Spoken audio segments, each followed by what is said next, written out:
Much like how its fluorescent orange protagonist stands out amongst masked military scientists and soldiers, Warp proved an anomaly for Electronic Arts in 2012. Collaborating with Trapdoor, who sadly would only survive long enough to publish Fez after Warp before shuttering, this boiling pot of genres melds familiar elements together into a unique experience. Mixing stealth, action, and puzzle solving, it proves a distinctive offering, especially for the time period, along with a tremendous presentation considering the game's indie roots. It still suffers a few issues and frustrations that may turn off impatient players, but those willing to stick with it should still find a decent time.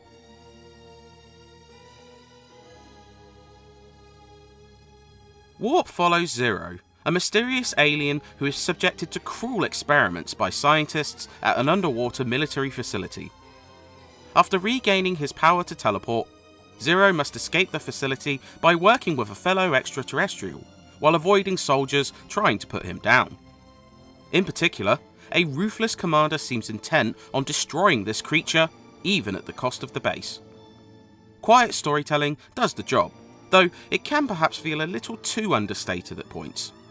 Some plot threads never feel fully realised, though a trio of different endings dependent on your kill count feel quite poetic, at least. Zero himself proves a likeable lead despite being mute and an alien, with clear expressions and vibrant animations helping him emote despite an absence of speech.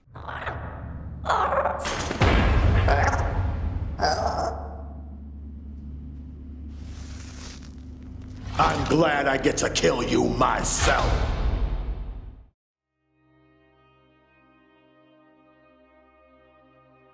Trapdoor's first effort sees you navigating several floors of a facility in an attempt to escape.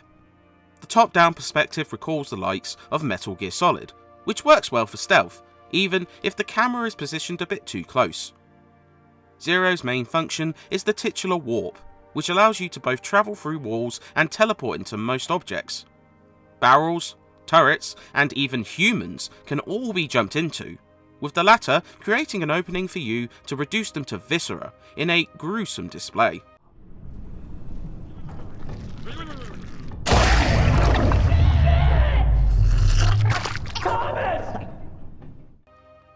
As you progress, Zero gains more powers which let you perform further functions while warping, including swapping places with objects and shooting them away. Controlling Zero and his power works mostly well, though the little marker which indicates where you can end up can feel a touch inaccurate, and sometimes sees the alien falling into hazards despite the indicator claiming otherwise.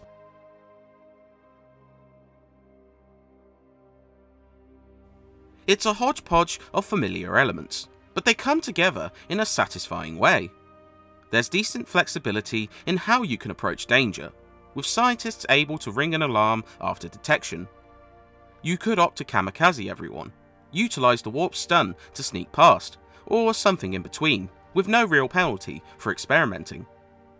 The AI can be a bit uneven, sometimes not seeing you right in front of them, or somehow detecting you around a corner, but it never proves too much of an issue.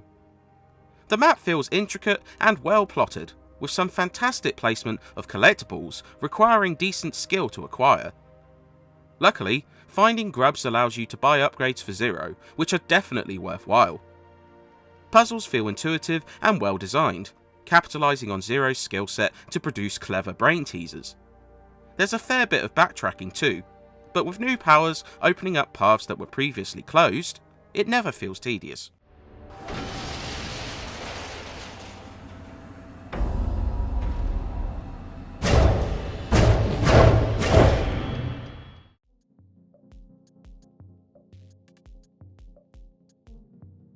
The problems come with a focus on trial and error gameplay. Zero will instantly die from any hazard, be it lasers or bullets from soldiers, and you'll end up perishing a lot in this game. Some puzzles require real experimentation to overcome, but it can be frustrating to die instantly from a slight miscalculation. This wouldn't be so bad if you were instantly reset, but every death comes with a loading screen, which grows wearisome long before you finish. The low point of Warp is its boss encounters. though thankfully the game only contains 3. These feel like the culmination of the aforementioned issues, with frustrating attack patterns and cheap AI causing the player to die repeatedly. The last boss, in particular, is an absolute nightmare.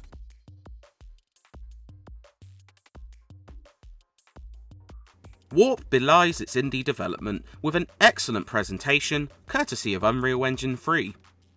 The military base is beautifully crafted, with creepy lighting darkening some areas and little touches like swimming wildlife bringing the world to life. Characters aren't the greatest looking, but their quirky animations, such as shaking scientists when they detect Zero, add charm to this one. The cartoony style definitely clashes with the gory violence, but it makes for a unique aesthetic. The sound works very well too, most notably the gruesome explosion of flesh when you detonate humans, or the satisfying whoosh of warping. Voice work is good, even if some lines repeat often, and the music does a good job of creating unease and tension. Is that anti-alien mumbo-jumbo ready yet? Affirmative.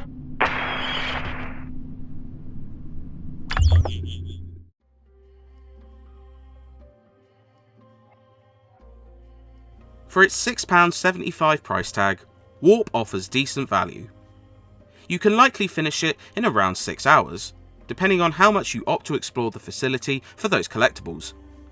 It's worth playing through again to try and shake up your approach, be it taking a more deadly run or non-lethal. You can also find challenge rooms which become replayable once you finish the campaign. Testing Zero's skills, whether it's movement or killing, proves clever and capitalises on the game's strengths very well.